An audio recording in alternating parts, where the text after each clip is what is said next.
이스라엘의 건국, 기독교가 로마에 의해서 공인된 이래 유럽 전역에 확산이 되었고 의무가 되기도 했고 강제 개정들도 허다했고 그랬습니다만 기독교는 잘못 읽으면 전 정말 철저하게 배타적인 종교입니다.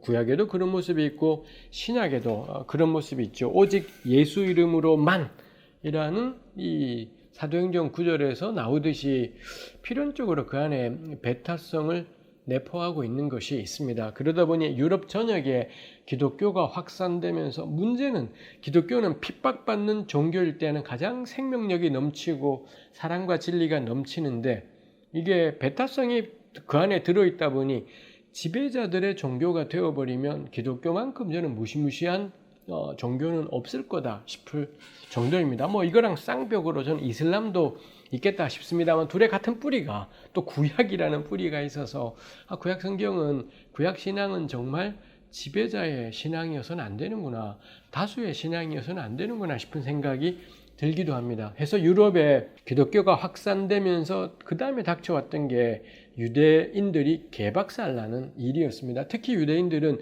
예수님을 못 박은 자들이지 않습니까?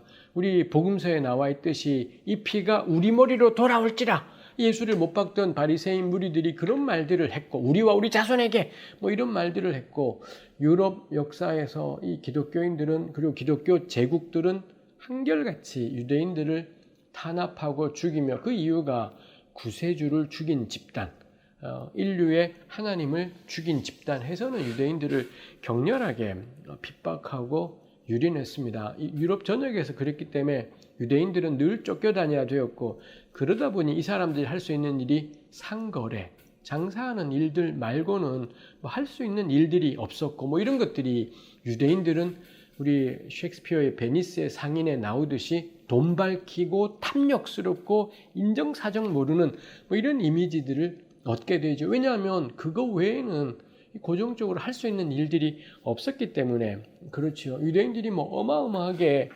기독교인들에 의해서 유린당하고 학살당했고요. 그 절정이 2차 대전 중에 일어났던 아우슈비츠에까지, 이 나치에 의해 저질러진 아우슈비츠까지 이르렀던 것이 있습니다. 그런 2000년 가까운 핍박을 받았는데도 놀랍게 유대인들이 자기 정체성을 간직했습니다. 자기 정체성을 간직하고 이런 것들, 그 점에서 저는 정말 유대인들은 놀랍다 싶은 거고요. 그리고 각지에 흩어져서 경제력을 쥐고 있던 유대인들이 이 자기네들의 역사, 자기네들의 이야기를 잊지 않았던 거고, 그래서는 결국 2차 대전 종전과 더불어서 1948년에 이 유럽 강대국들의, 서양 강대국들의 허락하에 이 팔레스타인 땅에 현대 이스라엘을 건국까지 해냈다라는 것, 정말 어마어마한 성취다 싶은 게 있습니다. 주후 2세기 중반에 AD 135년에 2차 유대인 반란을 로마가 진압하면서 유대인들을 전원 축출해버렸어요. 팔레스타인 땅에 이제 유대인들은 이제 아무도 못 살아. 완전히 축출해서 2세기 중반에 축출당한 유대인들. 그래서 전역에 흩어져 살았던 건데, 근데 놀랍게도 2000년가량 지나서 1948년에 그 이전부터 시오니즘부터 해서 마침내 현대 이스라엘을 세웠다라는 게 저는 엄청난 일이다 싶어요. 정말 그것만 생각하면 유대인들은 정말 존경스러운 집단이다 싶고, 이 유대인들이 이렇게 살아온 역사는 그 딱 절반은 기독교인들의 추악한 탄압입니다. 기독교인들이 종교가 다르다는 이유로 예수를 못 박은 사람은 절대 유대인이 아닙니다. 우린 거예요. 죄인인 우리가 예수를 못 박은 건데 그걸 유대인이 못 박았다라고 몰면서 이 반유대주의가 휩쓸었던 것이지요. 그래서 유대인 박해의 역사는 기독교가 얼마나 추악할 수 있는지를 보여주는 역사이기도 합니다. 그렇지만 뺄 수 없는 게 현대 이스라엘은 유럽 제국들, 서양 나라들과의 이 유대인들과의 이 협의를 통해서 만들어진 나라입니다. 문제는 팔레스타인이 빈 땅이 아니라는 것입니다. 사실 여호수아의 이스라엘이 가나안 땅에 들어올 때도 빈 땅이 아니었고요.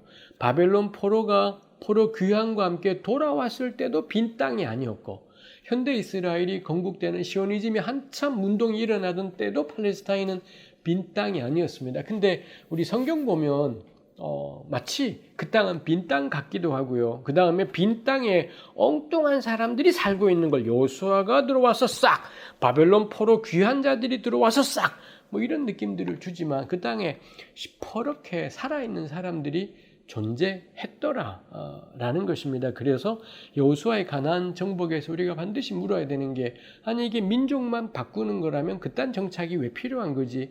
여호수아의 이스라엘은 어떤 의미를 가졌는가? 이게 있어야 됩니다.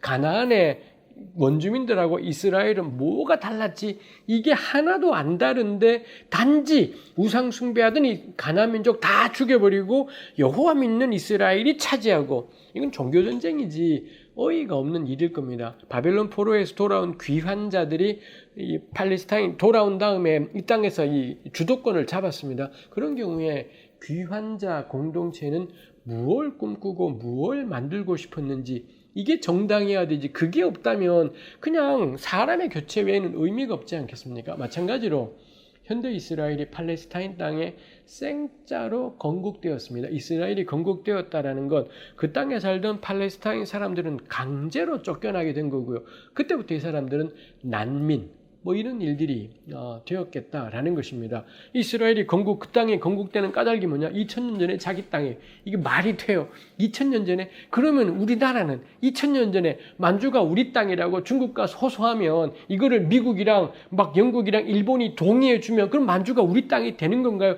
그런 식으로 따지기 시작해버리면 우리 지구는 그냥 쑥밭이 되어버리는 그런 일들이 있지 않겠습니까? 이거 말이 안 되는 헛소리인 겁니다. 근데 미국이, 영국이, 이 유럽 나라들이 기독교 나라였다라는 거고요. 이런 것들이 성경에 나오는 이스라엘과 연관해서 현대 이스라엘이 팔레스타인 땅에다가 생짜로 나라 짓는 것을 성경과 연관해서 막 허용을 해줘. 물론 성경이 아니라 이해관계가 있었습니다만 하여튼 이런 일들이 생기죠. 그 이후로 현대 이스라엘은 철저하게 총칼의 나라입니다. 현대 이스라엘은 대단한 경제력을 가진 나라인 거고요. 전 세계 유대인들의 지원이 있기 때문에 그 굉장한 경제력으로 엄청난 무기들을 사들였고, 중동 지역 다른 이슬람 국가들하고 여러 번의 전쟁을 거쳐서 이스라엘은 현재의 상황을 완벽하게 확보해 내었고요. 그게 의미하는 건 무수한 팔레스타인 사람들이 난민이 되어서 자기 집과 땅을 다 잃어버린 채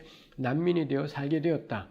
이지요. 그나마 이제 약간씩 평화가 닥쳐와서 팔레스타인 사람들이 살 수 있는 곳으로 뭐 가자지구, 웨스트뱅크 뭐 이런 데들이 허용이 되고 그랬습니다만, 이것도 문제입니다. 이스라엘은 그 땅을 또 야금야금 먹어 들어가요. 웨스트뱅크 지역을 유대인들이 계속 조금씩 이주해 가서는 야금야금 먹어버리고 뭐 이런 일이 있고, 팔레스타인에 지도자가 생기면 꽤 많은 경우 그 지도자들은 친이스라엘적인, 자기 국민들의 평안과 안전에는 크게 관심이 없는 뭐 이런 사람들이 팔레스타인의 이 지도자가 되기도 하고 뭐 이런 일들이 있습니다. 그래서 저는 늘 이야기해요. 이스라엘에 여행 가는 걸 보통 성지순례라고 부르지 않습니까? 이스라엘은 더 이상 성지가 아니라고. 한때 예수께서 사셨던 곳, 한때 예레미야 선지자가 살았던 곳이지만 지금 현재 이스라엘은 전혀 성지가 아니라 총칼의 나라, 돈의 나라, 군대의 나라, 그게 현대 이스라엘이다라는 것입니다. 그 점에서 이스라엘은 성지순례 가는 것이 아니라 여행 가는 겁니다. 옛날에 성경에 나오는 그 시대로 여행을 가는 거지, 전혀 현대 이스라엘은 성지 같은 곳이 아니다 라고 말할 수 있겠습니다. 뭐 우리 역시 우리한테도 이게 해당이 되는 거죠. 왜 어떤 나라가 존재할 때 그 나라의 존재 이유가 뭔지에 대해서 현대 이스라엘을 보면서 이 생각 저 생각을 해보게 됩니다. 그렇습니다.